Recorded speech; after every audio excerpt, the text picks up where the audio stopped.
Muy buenas noches. Mi nombre es Guillermo Boza, soy el director de la Maestría en Derecho de la Empresa de la Pontificia Universidad Católica del Perú. Quiero agradecer a todos y todas por su interés en participar en este evento organizado por la Maestría y por la Escuela de Posgrado de la Universidad Católica.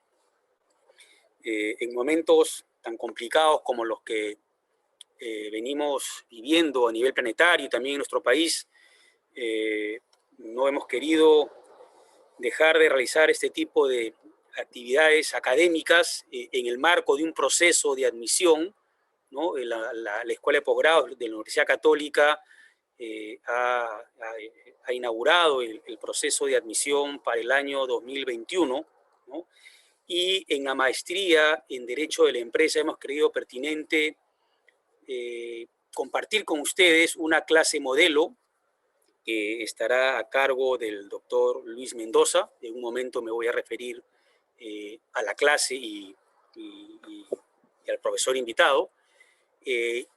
Pero lo que sí creo que es importante tener en cuenta es que la pandemia que nos está azotando no solo tiene una incidencia muy grave en el ámbito sanitario, en el ámbito de la vida y la salud de las personas, sino también es evidente que ha tenido un impacto muy, muy grave en el ámbito económico y en las empresas y en los trabajadores. Y por eso creemos que temas de esta naturaleza deben ser tratados en una maestría que tiene, que si bien es una maestría en el ámbito del derecho empresarial, tiene también un componente importante en el ámbito de las relaciones entre los empresarios, precisamente, y sus trabajadores.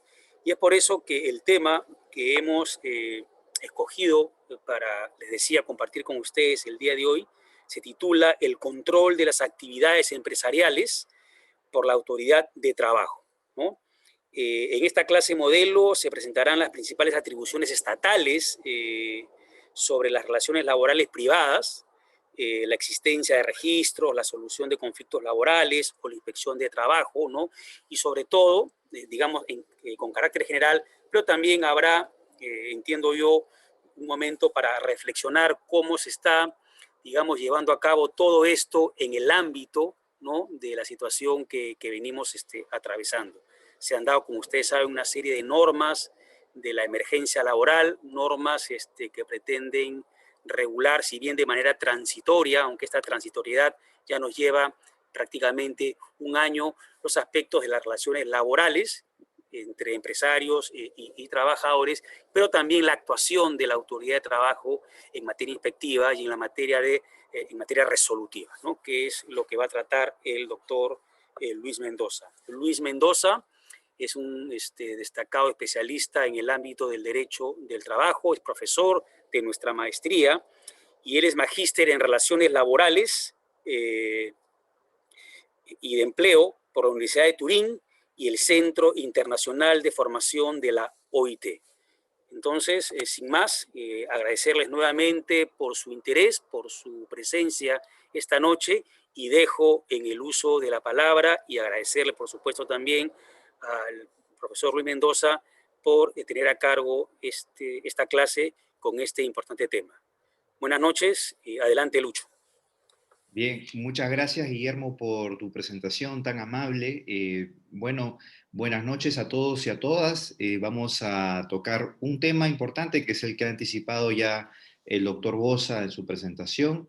Quiero decirles que este es un tema que se inserta dentro de un curso que es el de Derecho Laboral Empresarial, un curso que se ofrece dentro de la malla curricular, de la Maestría en Derecho de la Empresa y que tiene, como no, una importante perspectiva de balanceo entre muchos de los intereses que aparecen en el ámbito de las relaciones de trabajo, ¿no?, donde válidamente empleadores y trabajadores ejercen sus derechos y se encuentran en un escenario en el cual, desde luego, muy importante para la vida de la empresa, tiene connotaciones de lo más importantes. En algún caso pueden ayudar a que exista una cooperación dentro de la vida de la empresa, en algún caso pueden llevar a que existan discrepancias que se manifiestan, cómo no, también como conflicto, como situaciones que tienen que atravesar una suerte de procesos que están puestos dentro de nuestro sistema. Algunos son de tipo autocompositivo, vale decir que se pueden absolver y tratar directamente. Otros implican una intervención más protagónica de terceros actores. Y dentro de estos terceros actores, lo que podemos decir como comentario introductorio para la clase de hoy es que el papel del Estado es tremendamente importante. No podemos percibir a las relaciones de trabajo como relaciones solamente contractuales, bajo un análisis en el cual la forma jurídica lo explique todo. De hecho, las relaciones de trabajo versan sobre situaciones fácticas, situaciones sociales que presentan toda una complejidad para que estas relaciones de trabajo puedan llevar, cómo no, la perspectiva de la cooperación, de la buena salud en la buena fe mutua, recíproca de empleadores y trabajadores y sus organizaciones, las organizaciones de trabajadores, desde luego, para que pueda llevarse esto dentro de un margen dentro de lo esperable. En una clase como esta, ¿no?, que versa sobre estas actividades que despliega el Estado como control, vamos a respondernos dos preguntas fundamentales que son el objetivo que hoy día nos reúne, ¿no? La primera cuestión implica respondernos cuáles son las funciones que tiene la autoridad de trabajo y, desde luego, concatenado a ello, hay que respondernos qué posición va a tener la empresa ante el Estado en el ámbito laboral, dependiendo de esta perspectiva de las funciones estatales, ¿no? Y yo quiero empezar esta reflexión que tenemos hoy día para compartir con ustedes con una imagen reciente, con una imagen además de lo más dramática por el gran trauma experimentado hacia el año pasado, un año bastante complicado por un contexto general en lo sanitario y en lo económico que ha sido realmente nefasto en muchos aspectos, pero que desde luego también ha sido un elemento que ha disparado algunos conflictos sociales, algunos conflictos económicos. La Defensoría del Pueblo, por ejemplo, ha referido que 5 conflictos activos o 5 conflictos a poco de activarse se han visto realmente empujados hacia ya manifestaciones expresas dentro del último trimestre de 2020. ¿Qué pasa para el año que tenemos en marcha, el 2021? Pues bien, muchos de estos conflictos, y el del régimen agrario es uno de ellos, no han tenido una real solución. Como seguramente ustedes saben, hay muchas perspectivas de los actores aquí interesados, organizaciones de trabajadores, empleadores, que no han sido todavía abordadas por más que existe una cierta definición normativa.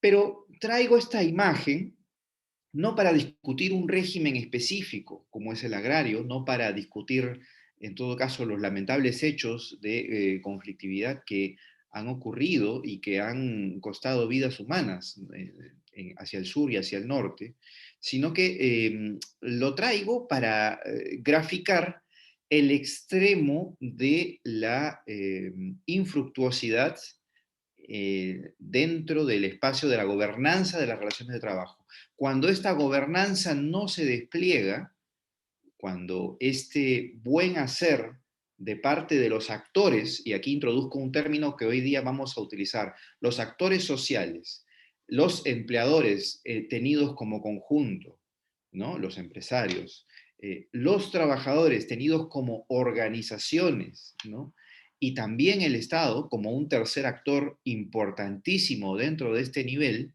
cuando ellos no logran tripartitamente confeccionar esta gobernanza, se puede llegar a situaciones tan complicadas como las que nos ha tocado experimentar hace poco nomás. Entonces, La idea de la gobernanza que vengo aquí a tratar con ustedes desde un ente que no es otro que el Estado, manifestado en distintos cuerpos, en distintas organicidades, pero que es el Estado en buena cuenta, nos va a llevar a entender qué se debe predicar como una correcta gobernanza. Este es un concepto que no es mío, no es un concepto inclusive de la legislación peruana, es un concepto que aplica la Organización Internacional de Trabajo para poder establecer los correctos parámetros en los que se debe desenvolver la actividad estatal, porque fíjense ustedes, hay mucho que puede ocurrir a propósito del ejercicio de estas funciones estatales en el campo de las relaciones laborales. Puede que sea un Estado que deje hacer y deje pasar y por lo tanto no proteja fundamentalmente los derechos que están dentro de las relaciones de trabajo, los derechos laborales y también los derechos de los empleadores, pero por otro lado podemos tener al otro extremo a un gobierno laboral demasiado intervencionista que detenga, que eh, termine poniendo un corsé muy fuerte sobre cualquier tipo de iniciativa autónoma que pudiese llevar a una situación de gobernanza, de correcta gobernanza de las relaciones de trabajo.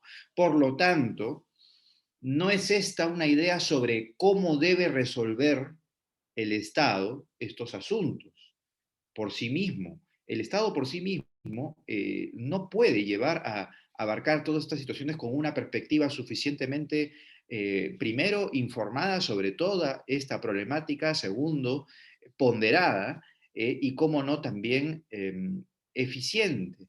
La perspectiva de esta buena gobernanza implica este tripartismo al que me he referido y que toca pensar como una mesa a la cual se invita pues a los actores sociales, nuevamente, empleadores, trabajadores y Estado, a confeccionar mecanismos, léanse políticas, léanse planes de acción y también, como no, normativa, para que las relaciones de trabajo puedan discurrir dentro de un marco democrático, armonioso, productivo, y desde luego esto tiene connotaciones que redundan en el beneficio de todos estos tres actores. Bien, mientras hemos dado esta explicación de inicio, quiero comentarles que Abelardo, que aquí nos está apoyando, les ha alcanzado un enlace para llenar una encuesta, una breve encuesta.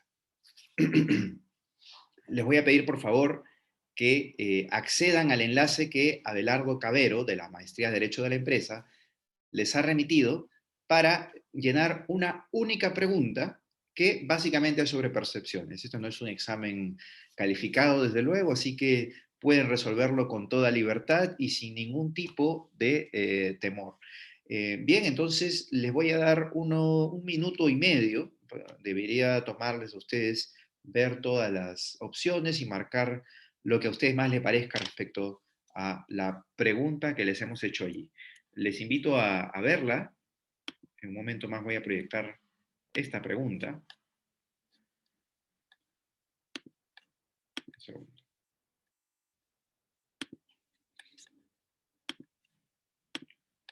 Y bueno, pues fíjense, aquí estamos con las preguntas que se han trazado, ya vamos teniendo 4 personas que han respondido. Vamos a esperar un rato razonable, ¿no? Estas preguntas tienen que ver con percepciones que tienen ustedes sobre la gobernanza de las relaciones de trabajo en nuestro país. Hay unas 4 afirmaciones. Si ustedes entienden que alguna de ellas es la correcta o con la que más se pudieran identificar o de la que más ustedes pudieran decir que se acerca a la realidad, pues ustedes la marcan. Si sienten que ninguna, hay una opción también para decirte que a ustedes no les parece que ninguna sea suficientemente representativa, ¿no? Esta idea de la gobernanza es una cosa que no es nueva, ya lleva décadas de acuñada en los instrumentos, en los estándares internacionales que tiene aprobados la Organización Internacional de Trabajo sobre la administración del trabajo, ¿no? Y cuando aludimos a la administración del trabajo, no nos referimos a la ciencia de la administración, ¿no? O de la gestión en general. La administración del trabajo es un concepto que alude a este tercer actor directamente, ¿no? Entonces, fíjense, ya teniendo 21 preguntas y sigue subiendo a 22 y seguirá subiendo, vamos a empezar a ver un poco el resultado de esta encuesta. Fíjense, hay una torta porcentual, ustedes seguramente conocerán este formulario, ¿no? La torta grafica básicamente cuál ha sido un poco la identificación que ustedes han encontrado en estas opciones, ¿no? Yo les voy a, no nos quedemos con el porcentaje porque en la medida que van a ir añadiendo más respuestas, estos porcentajes van a cambiar un poquito. Pero lo que quiero que noten es que ya se marca alguna tendencia, ¿no? Hay dos preguntas o dos opciones que son, digámosle, las favoritas. Para empezar, eh, vamos a ver que ya se han subido 23 respuestas. Muy bien. Entonces, fíjense, digamos que las preguntas favoritas, las opciones favoritas, perdón, son la roja y la opción ocre. La pregunta cuál era, que si en su opinión usted diría que la administración o la autoridad de trabajo, le hace el ministerio, SUNAFIL, se caracteriza por algún atributo, ¿no? Entonces, a ver, ¿qué se ha respondido principalmente, no? Primero, para algunos de ustedes se ha señalado que estos cuerpos de la Administración de Trabajo participan de forma determinante en la solución de problemas relevantes del mercado de trabajo nacional a través de identificación de necesidades públicas y la priorización de acciones. Esta es una respuesta muy basada en la política pública. No estoy seguro que entre las personas que escogieron esta opción hay una fuerte identificación, probablemente profesional, académica, respecto a la función del Estado en la política pública. Y desde luego, esta es también una entrada importante. La autoridad de trabajo es la responsable de confeccionar la política pública, pero este es un proceso que, desde luego, como en muchos órdenes, es participativo y dentro del mundo del trabajo, esa participación es por efecto del principio democrático y también, como lo dicen las normas internacionales, tripartito. Vale decir, no basta con consultar a uno solo de los actores, empleadores o trabajadores, sino hay que tomar en cuenta ese aporte de los dos lados del mundo del trabajo, ¿no? Bien, la segunda respuesta elegida por ustedes ha sido que la autoridad de trabajo puede ser identificada como un servicio que interfiere en la actividad empresarial con sesgos pro trabajador. Y esta, desde luego, es una lectura que está muy presente en el mundo del asesoramiento a la empresa en lo laboral. No faltan razones muchas veces para que algunas personas acojan este sesgo y manifiesten que así como existe un inspector de trabajo que eventualmente puede resolver las cosas de manera ponderada, razonable, calificar los hechos de una manera balanceada, habrán otros que a perspectiva de estas personas lo que hacen es aplicar la legislación de forma unidireccional y casi siempre responsabilizando a las empresas, por ejemplo. Este es un sesgo muy presente, como digo, en el patrocinio y asesoramiento de empresas ante procedimientos con la autoridad. Veamos la tercera opción. La tercera opción elegida por ustedes es la verde. Está en tercer lugar y esta dice que la autoridad de trabajo fomenta la deliberación entre empleadores y organizaciones de trabajadores de asuntos concernientes al mundo laboral. Este componente verde hace referencia al tripartismo. Probablemente quienes están eligiendo esta opción han preferido identificar esto con el elemento participativo, con este elemento tan importante, tan especial que tiene el mundo del trabajo, en el cual se espera que los propios actores autónomamente no solamente resuelvan las condiciones de trabajo, como se ve en las clases de negociaciones colectivas que tenemos en el curso, sino que también esta forma de deliberación, esta forma participativa, trasciende a un nivel que puede ser regional, nacional, para establecer aspectos de interés para los actores laborales, no solamente del mundo del trabajo, en términos laborales directamente, sino probablemente económicos, hasta tributarios, como se ha visto en algunas experiencias comparadas en Alemania, en España, etcétera. Bien, entonces esta opción verde que ha sido elegida por algunos de ustedes nos habla de esto, que es otro concepto importante que viene aquí al auxilio de esta buena gobernanza, que es el diálogo social. Diálogo social entre actores que son empleadores, trabajadores y con participación del Estado.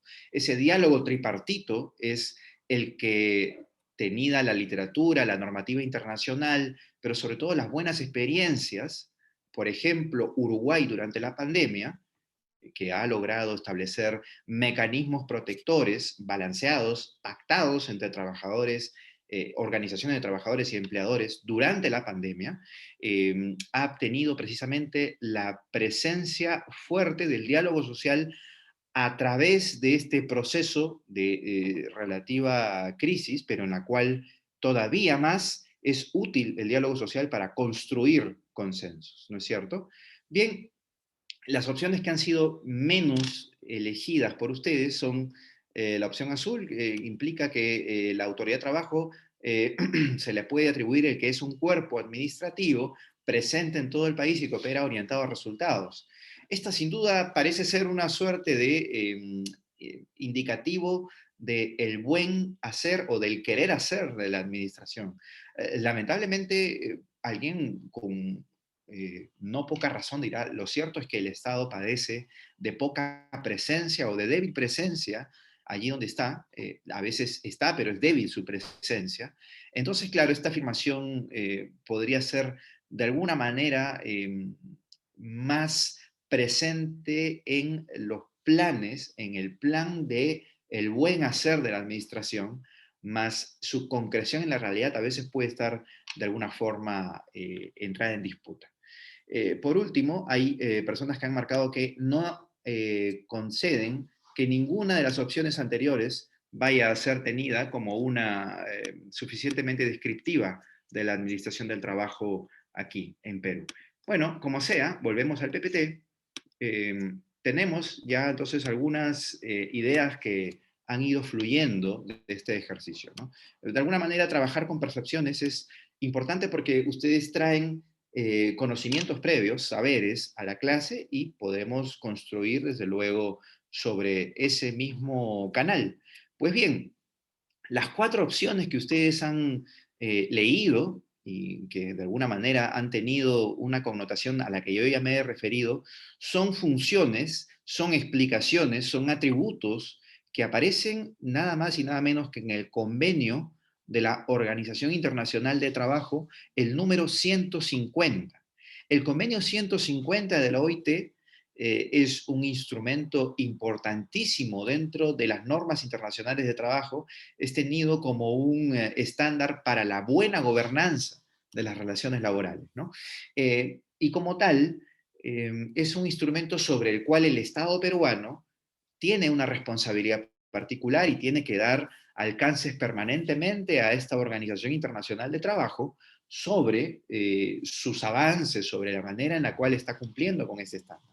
Entonces, desde luego, se habla en ese convenio, en esa norma internacional, es un tratado, ¿no? Lo cierto es que el Perú no lo ha ratificado, pero la importancia de este convenio en ese nivel es tan fuerte que aún así el Estado peruano es responsable por buscar acercar sus estándares al contenido de este convenio 150. Pues este convenio se refiere a la existencia de un sistema eficaz, ¿de acuerdo?, de administración de trabajo a lo largo del territorio del Estado miembro, en este caso el Perú. Además, implica la existencia de una organicidad, ¿no? Organicidad que además debe ser competente, de una organicidad, y esto se vincula a la idea de eficacia, que tenga un desarrollo hacia el abordaje de los problemas del mundo del trabajo para ese país. Esto implica, desde luego, la confección de la política de trabajo. Hay que identificar los problemas de interés público, del interés público laboral aquí, desde luego, para pasar a una solución. Una solución que ya lo hemos ido adelantando, no depende solamente del Estado, sino que tiene que ser también partícipe aquí los actores privados. ¿Cómo no?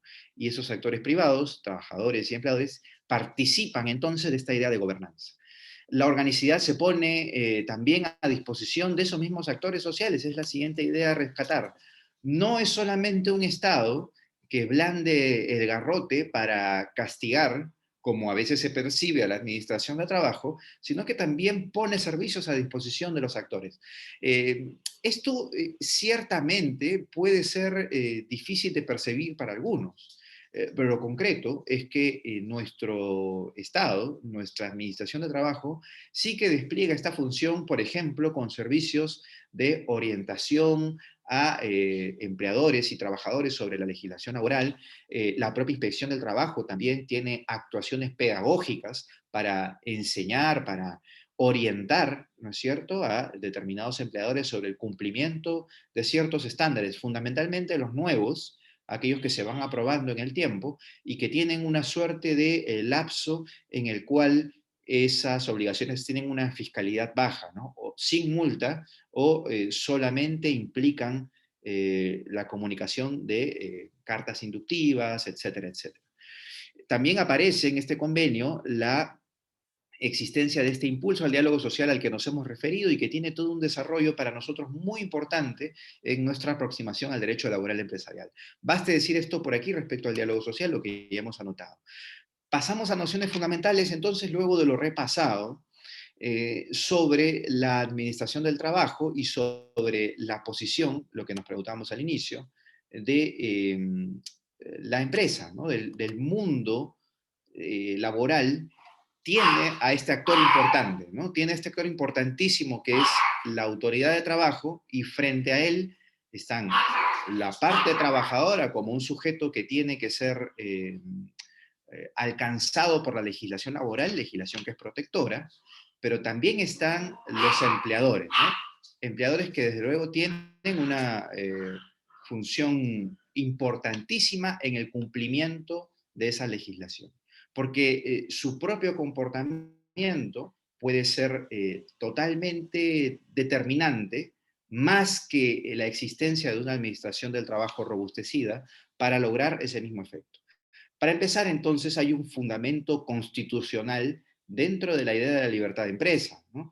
Esta noción fundamenta al hecho de que existan desarrollos tan importantes como el mismo poder de dirección, como la facultad normativa dentro de aquel poder del empleador, de establecer la organización dentro de las relaciones laborales, el poder fiscalizarlas, sancionar los incumplimientos de sus trabajadores, desde luego. Así que este es un desarrollo que tiene fuerza desde la Constitución, pero que, claro, tiene limitaciones que son importantes desde la legislación del trabajo.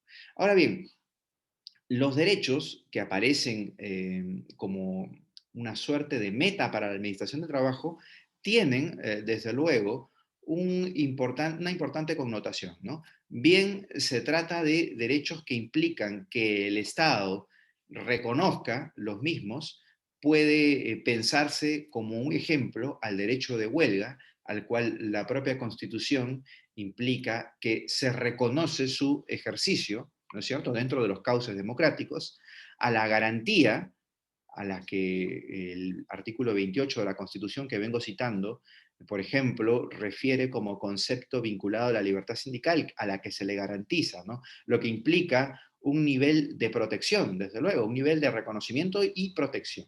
Pero también está el fomento, ¿no? El fomento de estos derechos laborales, en este caso el derecho fundamental de libertad sindical comprende a la negociación colectiva, tiene precisamente esa connotación porque la negociación colectiva, que como se ve en la clase correspondiente, es el gobierno, la muestra más clara de gobierno al nivel que corresponda por los propios actores sociales, por los propios sujetos colectivos de sus relaciones, de las relaciones de trabajo, pues bien, tiene ese nivel para precisamente confeccionar un espacio importante para la autonomía colectiva, la autonomía de empleadores y sindicatos allí donde esto subiera, de organizaciones de trabajadores, ¿no? Pues bien, entonces el Estado no es, por más de que exista un marco general de la propia Constitución que se refiere a la subsidiariedad, no puede leerse esto en el ámbito laboral como una posición que preordene una pasividad estatal. Por el contrario, en el mundo del trabajo, el Estado despliega una serie de funciones importantísimas, ¿no? Y a más desarrollo posterior en el curso, podríamos ver cómo existen identificaciones a estos actores dentro de la autoridad de trabajo y su despliegue, ¿no? Por ejemplo, podríamos vislumbrar como una relación de derecho administrativo el hecho de que existe la administración, ¿no es cierto?, que ejerce una serie de facultades que están ceñidas por el principio de legalidad, ¿no?, como las que típicamente ejerce la SUNAFIL, los gobiernos regionales cuando hacen inspección del trabajo, y está el administrado, ¿no?, básicamente la empresa en estas relaciones bilaterales. Pero también podemos entender de que son actores relevantes para la actividad de la administración del trabajo, los actores sociales en general y el Estado. Y el mejor ejemplo es el del diálogo social, ¿no?, que nos muestra cómo este tripartismo permite que las funciones del Estado en el mundo del trabajo puedan tener una connotación más tendente hacia la eficacia. Luego está el tema tan importante y que muchos se identifican con la función de la inspección del trabajo, que es el de el cumplimiento de las normas de trabajo. Un cumplimiento que puede ser espontáneo en virtud de aquel principio de publicidad de las normas, ¿no?, que el sistema jurídico ha creado como una ficción para hacer que las normas sean, se tengan por conocidas por todos desde el momento de su publicación, ¿no es cierto?, en el diario oficial. Y esto, sin duda, permite un entendimiento de que este cumplimiento espontáneo de la legislación es, sin duda, algo que puede esperarse eh, como un buen hacer, pero no necesariamente es la realidad extendida, ¿no? Hay un cumplimiento que, si ya no es espontáneo, puede ser conducido a través de estas acciones de pedagogía o de orientación que el propio Estado despliega a través de oficinas del Ministerio de Trabajo, oficinas de los gobiernos regionales o de la inspección, o, desde luego, cuando inclusive también esto no funciona, ya empieza las facultades coercitivas de la administración a través de, por ejemplo, requerimientos de la inspección del trabajo o actos administrativos, ¿no es cierto?, de derecho administrativo que expide la administración del trabajo, el Ministerio de Trabajo, los gobiernos regionales o la SONAFIL, para establecer el mejor derecho de alguna de las partes, un empleador o trabajador. Bien, eh, hay niveles, desde luego, en la intervención de la autoridad de trabajo, ¿no? Los niveles pueden venir desde lo más leve a lo más alto. Esto grafica este triángulo que tenemos aquí, ¿no?, porque va increciendo, ¿no? Desde lo más leve, actividades de mero registro, actividades que solamente implican el recojo de datos para poder tenerlos como una suerte de fundamento o base para la gobernanza ya estratégica de la administración, como por ejemplo, para tomar esta última referencia, conocer el mundo, dentro del mundo del trabajo, cuántas organizaciones sindicales existen, lo que no solamente es una cuestión de mero registro curioso, sino que además, desde luego, tiene que ver con el ejercicio de importantes derechos colectivos, ¿no?, los derechos de sindicación, de negociación colectiva, de huelga, que tienen que ver con esta recojo de información, pero que además tiene un efecto jurídico importante, ¿no?, como es el que se reconozca una personería gremial como se ve en las clases de la parte sindical de nuestro curso. Hay actividades que son de una avanzada un poco más intermedia, como son la promoción de mecanismos de diálogo, básicamente la conciliación o la mediación, que en la práctica administrativa peruana se conocen como extraprocesos y que implican allí donde existe un conflicto colectivo entre un sindicato y un empleador, el llamarlos desde la administración del trabajo para que concilien sus intereses dentro de un conflicto en el cual se puede llegar a una solución a través de esta intervención leve. No es una intervención resolutoria, como ustedes ven, ¿no? Existe otra posibilidad aquí que se puede tener como una intervención intermedia, ¿no? Que es cuando la autoridad de trabajo nomina a un árbitro para resolver un conflicto de tipo colectivo, ¿no? Esto está ceñido a reglas específicas que se estudian en el momento de estudiar el arbitraje colectivo laboral, pero lo cierto es que existe esa facultad, ¿no? Que es una facultad ciertamente residual, para que vean ustedes el nivel de respeto que la legislación le compele a la autoridad de trabajo a que observe respecto a la autonomía colectiva. Pero hay también funciones que son las de mayor intensidad, que son las que aparecen más a la derecha, ¿no?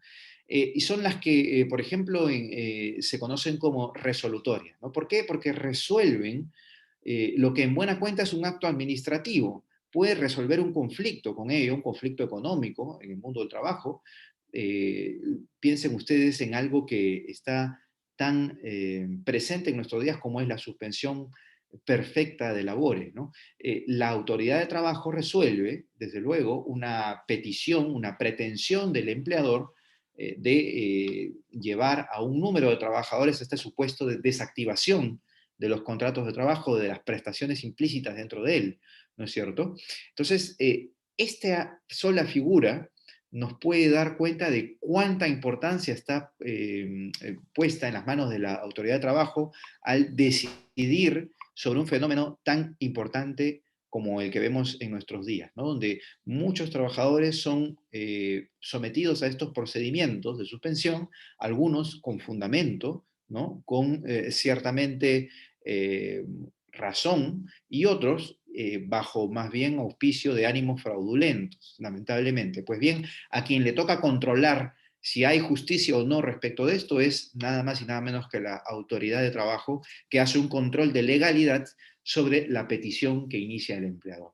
La función de la inspección del trabajo aquí más bien es diferente, ¿no? Porque es un supervisor, es el que asegura desde la perspectiva estatal el cumplimiento de la legislación del trabajo, ¿no? Y allí donde detecta incumplimiento, pasa ya a proponer una acta de infracción, una propuesta de sanción que se tramita en un procedimiento sancionador en el cual el sujeto investigado tiene derechos implícitos, el debido procedimiento administrativo es lo más importante, como se pasará a ver en la clase que corresponde a la inspección del trabajo. Pero así como existen actividades ejecutivas, actividades de despliegue de funciones, también existen actividades reglamentarias, ¿no? Así como legisla el Congreso, el Ministerio de Trabajo complementa la normativa laboral desde una perspectiva reglamentaria, ¿no? Vale decir, siguiendo al marco que otorgan estas leyes dadas por el Poder Legislativo, pues existe una función normativa que es ciertamente complementaria, secundaria respecto de aquella otra, pero muy importante en la definición de las obligaciones laborales de los empleadores, ¿no?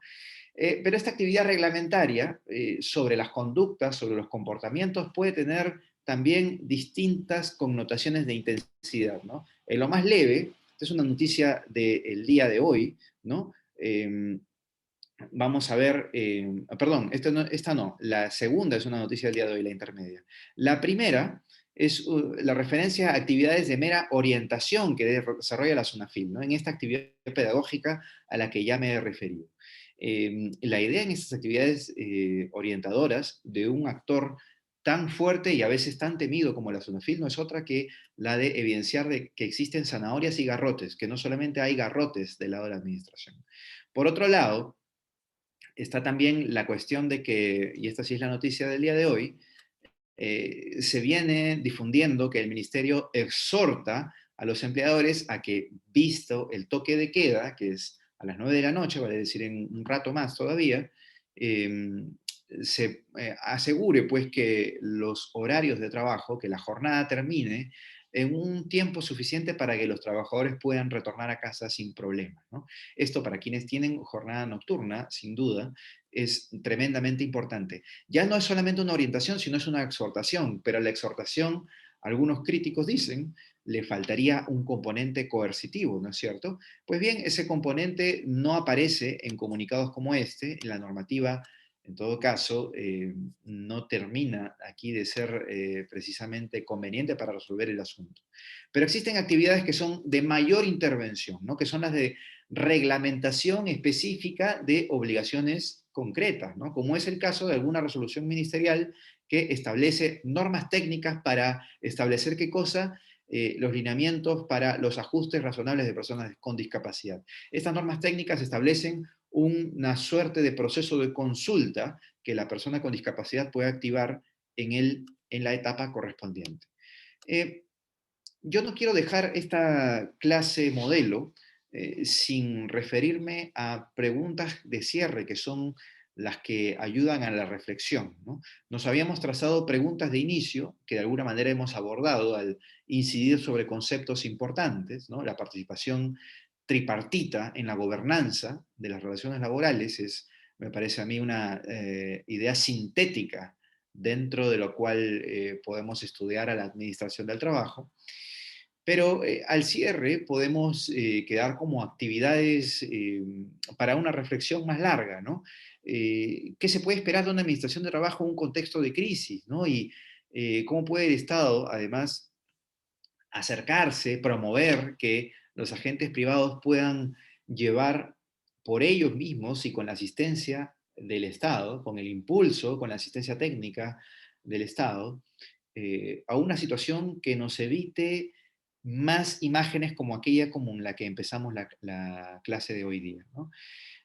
Hay conceptos importantes, desde luego, desde una maestría de Derecho a la Empresa es importante, como hacemos en el curso, explicar a la libertad de empresa desde sus fundamentos, pero también desde sus límites, entender que la empresa como personaje dentro del mundo laboral le asisten derechos importantes, por ejemplo, ante la autoridad administrativa, el derecho muchas veces más importante a ser observado es el del debido procedimiento administrativo, ¿no? Que se le lleve dentro de los procedimientos confeccionados por la legislación ante la autoridad de trabajo con respeto a las reglas del juego limpio, al derecho a la defensa, al derecho a la prueba, en fin, todos los componentes de este derecho complejo que ustedes seguro conocerán. Pero lo más importante respecto a esta entrada sobre la administración del trabajo y la presencia de la empresa y del tripartismo junto con ella, es valorar al principio democrático, ¿no? Que también es una idea importante dentro de la transversalidad de nuestro curso porque permite entender cómo es que participa la empresa dentro de estos procesos de diálogo social, dentro de estos procesos constructivos de cooperación en el mundo del trabajo, que creemos como agentes del el mundo empresarial, del mundo laboral, y al fin del día, como estudiantes de posgrado, toca siempre tener como una línea rectora y como un punto de referencia para poder enjuiciar, desde luego, los fenómenos laborales, los fenómenos empresariales que ocurren en nuestro alrededor. Hasta aquí dejo la clase modelo y quedo a disposición de alguna o algunas preguntas que pudieran ocurrir aquí. Muchas gracias, Luis. Más bien, hay una consulta de Jonas Osorio que pregunta, se habla de un 70 o un 80% de informalidad laboral que se ha amplificado en la actual coyuntura. La actual lógica de zanahoria y garrote del Mintra y Sunafil, ¿cuánto aumentó o disminuyó a esa informalidad? Bien, gracias por la pregunta que se traslada. En realidad, cuando hablamos de informalidad laboral, debemos ser muy cuidadosos, porque lo cierto es de que el indicador de cerca del 70% es una informalidad más amplia que solamente lo laboral, ¿no? En el curso, nosotros nos alineamos a un concepto de informalidad laboral allí donde podría existir trabajo asalariado, vale decir, trabajo dependiente hacia un empleador, ¿no es cierto? Entonces, según la estadística del Ministerio de Trabajo, esa informalidad en realidad está más cercana al 50-50, casi un 50 con 50, variable en el tiempo, ¿no? Pero yendo hacia el corazón de la pregunta, las políticas en realidad del Ministerio de Trabajo tienen una incidencia, diría yo, bastante modesta dentro de la explicación de la informalidad. Ni la autoridad de trabajo ni la legislación del trabajo participan decididamente en la confección del mundo de la informalidad, porque la decisión de un empleador para ser informal en el mundo laboral es una que muchas veces tiene menos que ver con la existencia de estándares normativos laborales y más con otra serie de condicionamientos, como por ejemplo la legislación sobre temas administrativos o tributarios. Hay literatura que sustenta esto que estoy señalando y además la Estrategia Nacional para la Formalización Laboral desplegada por el Ministerio de Trabajo ha evidenciado que existen tres capas de informalidad, ¿no? Es informal, por ejemplo, la empresa grande que no cumple con todos los estándares laborales, ¿no es cierto? Ahí hay una capa de informalidad que uno podría pensar como, es informal pudiendo ser formal en ese aspecto, porque tiene los medios de hecho para solventarlo. Hay una informalidad intermedia, digámosle así, que es la de aquellas empresas, normalmente medianas o pequeñas, ¿no?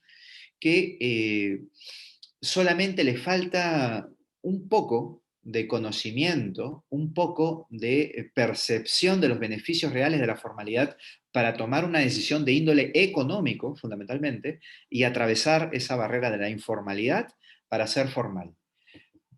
En pocas palabras, basta que el Estado les seduzca respecto de la formalidad. Y hay programas internacionales, por ejemplo, de la OIT, el programa SCORE, que inciden en esta materia, ¿no? Y que muestran evidencias muy interesantes sobre ese convencimiento de cargo del Estado. Y hay un tercer nivel de empresas que son las de subsistencia, ¿no? A las que le añades un punto de costo sobre la mano de obra y las haces quebrar. Esas empresas de subsistencia muchas veces son recurridas como una imagen que se extiende sobre todo el empresariado para argumentar de que los costos laborales son nocivos en términos generales o que la actividad de la administración de trabajo puede ser impertinente para lograr la formalización. No está comprobado y por el contrario hay evidencia que apunta en dirección opuesta. Pero es un tema de más largas consideraciones. Espero haber dado algunos elementos para hacer más duradero quizá el debate.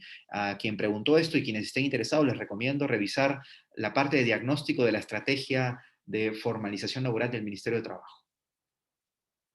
Abelardo. Gracias, Luis. Más bien, lo que voy a hacer ahora es compartir la pantalla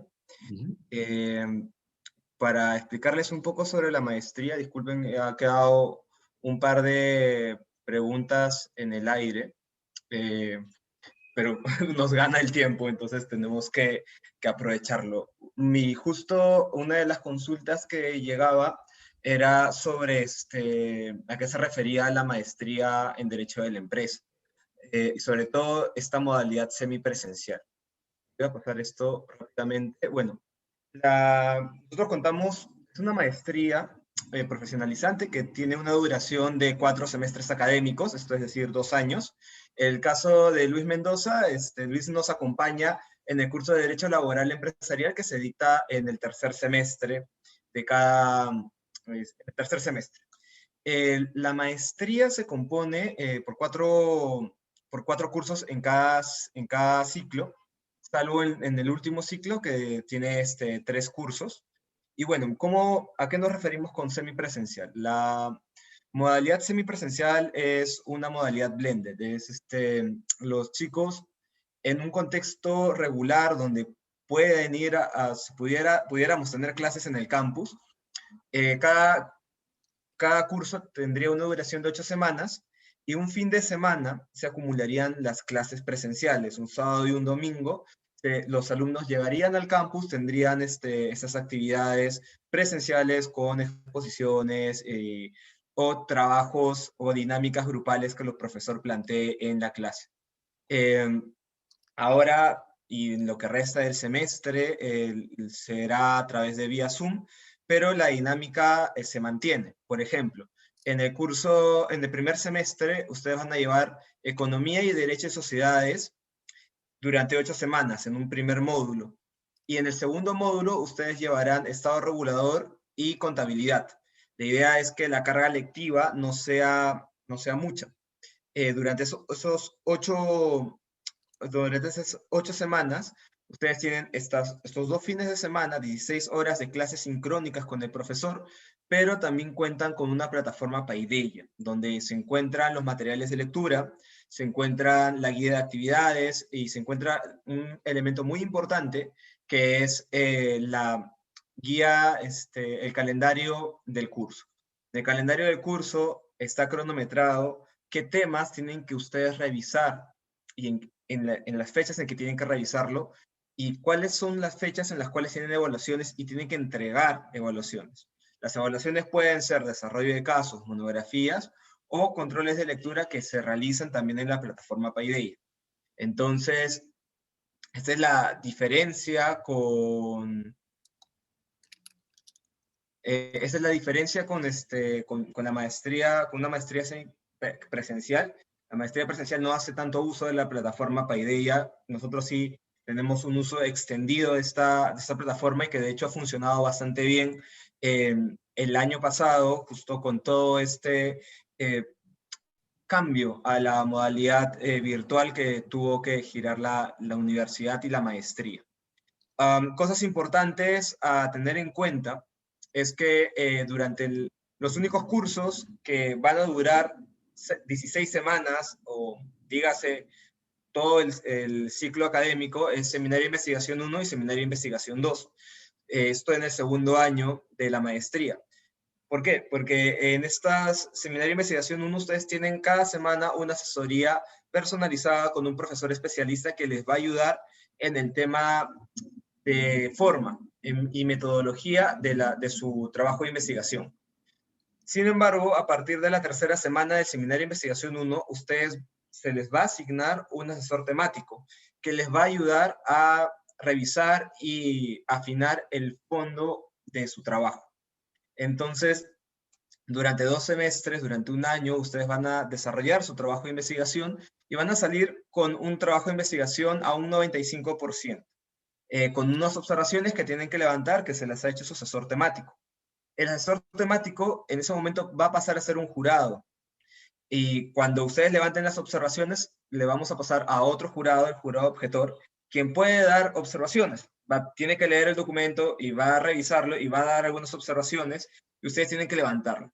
Una vez que ustedes levantan estas observaciones, recién se les coloca una nota en el curso de Seminario de Investigación 2, y se les da una fecha para que sustenten su investigación, y con ello obtengan el grado de magíster.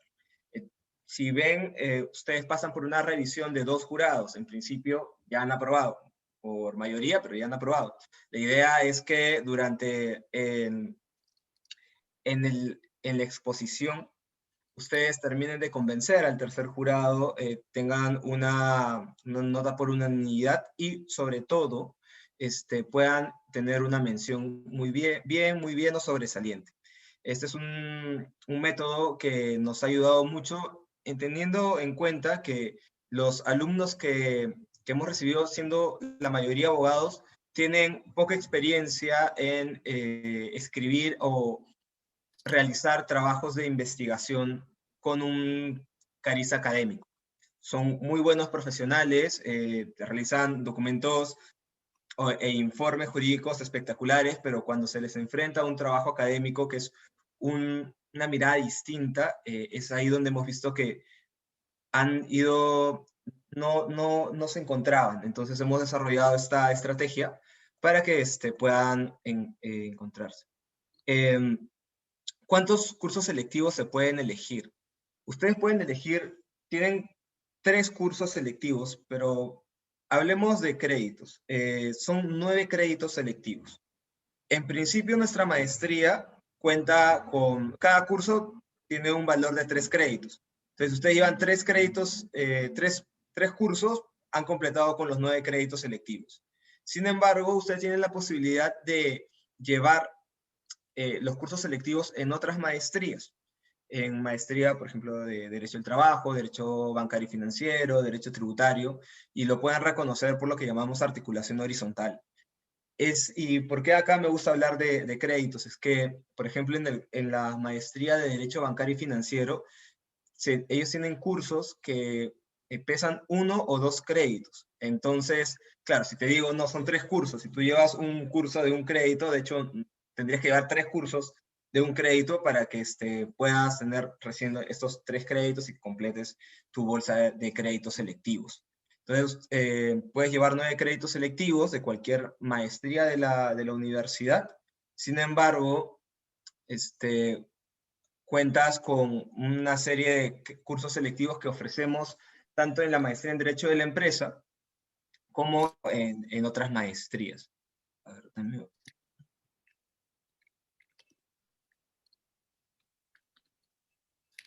Ulises, efectivamente, quiere decir que al concluir la maestría prácticamente tienen el plan, ni siquiera el plan de tesis, es el trabajo de investigación ya lo tienen aprobado.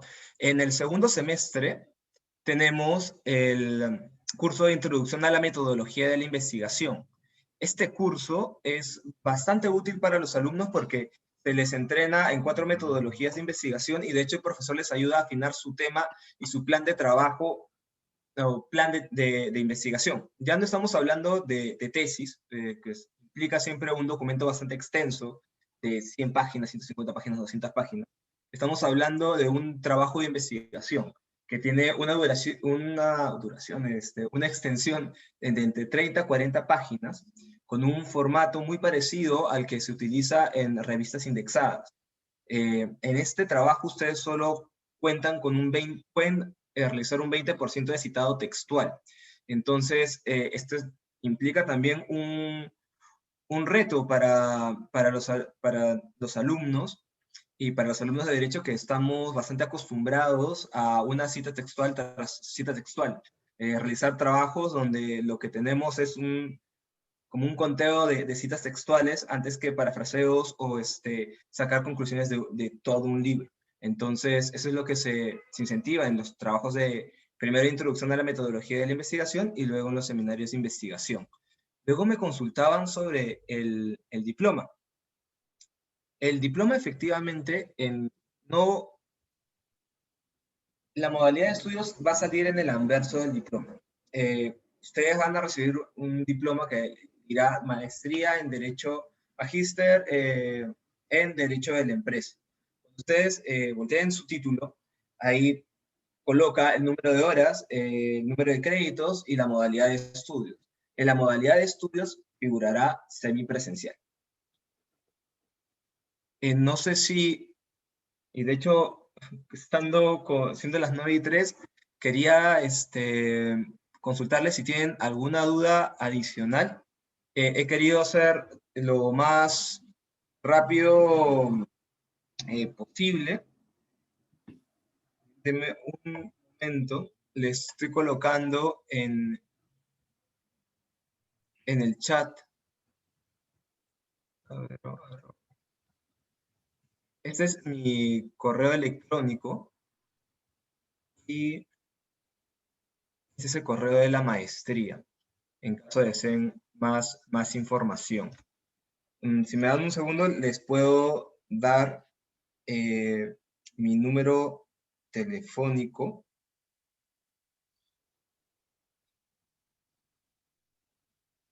Bien, mientras Abelardo sube la información a la que se refiere, solamente quería mencionar que ya cumplí con mi tarea también, Abelardo, y he respondido a las preguntas que estaban en el chat, en el mismo chat, y adjunté allí también el PPT que he utilizado hoy día para libre descarga de quien esté interesado o interesado. Gracias, Luis. Perfecto. Les he colocado mi número en el chat grupal, es 941-211-376.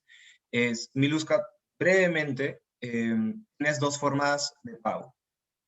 Puedes pagar el total de la maestría, que sería 33.922 soles, o puedes pagarlo por boletas. La primera boleta sería de 1.592 soles y la segunda boleta de 1.833 soles. Ahora, estos montos que ves en pantalla ahora son referenciales y están calculados entendiendo que te vas a matricular en 12 créditos. Tú puedes matricularte en menos créditos, siempre y cuando ten en cuenta que tienes hasta 6 años para terminar la maestría. Y cuando digo terminar la maestría, también significa tener el grado de magíster. Entonces, eso es para que lo tengas en cuenta. Puedes llevar menos créditos, pero tienes que culminar la maestría en un plazo máximo de 6 años.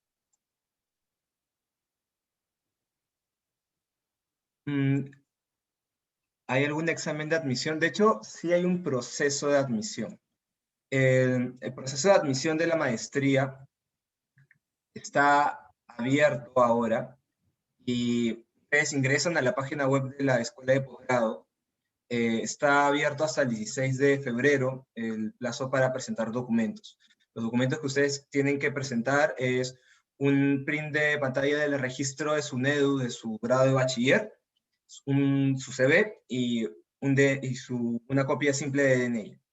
Luego se les va a contactar para hacer una prueba de conectividad y puedan realizar un examen de rasamiento verbal y matemático que va a depender del momento en que ustedes paguen su derecho de postulación. El derecho de postulación es de 350 soles y este pago se habilita solo una vez la universidad haya validado los documentos que ustedes han registrado en el sistema. Hasta el 26 de febrero se les va a pedir información adicional, que es una carta de motivación, un informe académico y su registro de notas de pregrado, que puede ser cualquier documento copia simple de ese documento, donde nosotros podamos visualizar su récord de notas de pregrado. Y entre el 3 y el 5 de marzo, se les va a dar un horario para que tengan la entrevista con el director de la maestría y con Bruno de Benedetti. De hecho, voy a extenderme mucho más en estos aspectos la próxima semana, y voy a hablar mucho más sobre la maestría, los beneficios de la maestría, los cursos de formación continua que ofrecemos desde la maestría, cuáles son los beneficios que ustedes tienen sobre esos cursos de formación continua, y otros servicios que ofrecemos ya la siguiente semana en una charla que se va a abocar exclusivamente a la maestría en Derecho de la Empresa en modalidad semipresencial. Si desean inscribirse o desean el link de Zoom para poder asistir a la charla, pueden escribir a derecho.empresa, pueden escribir a mi número o pueden escribir a mi correo electrónico, que es acabero@puc.p. Quiero ver si tienen... Alison, efectivamente, esta es una maestría sin mención, es solo maestría en Derecho de la Empresa. Contamos con la maestría en Derecho de la Empresa con mención en Gestión Empresarial, pero esta maestría no se ofrece en modalidad semipresencial. Este semestre estamos ofreciendo solo la modalidad semipresencial. Y bueno, creo que eso es todo por mi parte. Más bien, quiero agradecerles a todos por su asistencia y de hecho muchas gracias a Luis por acompañarnos y por una exposición, la verdad, bastante interesante. Y es parte también de lo que ustedes van a ver en su curso cuando lleguen y ojalá nos acompañen a la maestría en el curso de Derecho Laboral Empresarial. No sé, Luis, si tienes algo más. Nada más que animarlos a participar en este posgrado de, creo yo, un muy riguroso nivel, pero además de bastante cercanía en el seguimiento hacia los estudiantes. Eso lo he comprobado cada semestre que he participado como docente, y eso es tremendamente importante en una estructura de enseñanza semipresencial y en el tiempo en el que las cosas se tienen que hacer virtualmente. Recostarse en esa experiencia sin duda es valiosísimo.